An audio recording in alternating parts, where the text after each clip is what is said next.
Babalatan ko ang cable, kabayan, gamit ang wire stripper. Tingnan mo, kabayan, kung paano ko yan babalatan ng mabilis.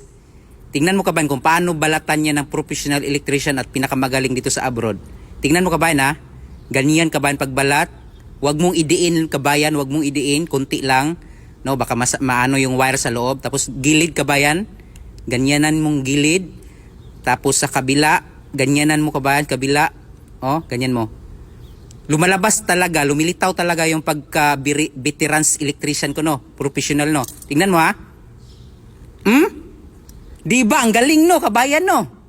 Ganyan, kabayan, mabilis, no? Wire stripper ang gamit ko, no? No? Ang bilis, no? Ang galing, kabayan, no? Lumilitaw talaga yung pagka-veterans electrician ko ba, no? Ganyan talaga, kabayan, no? Grabe talaga. Ang galing ko talaga, kabayan. Grabe talaga, no? Ang galing, no?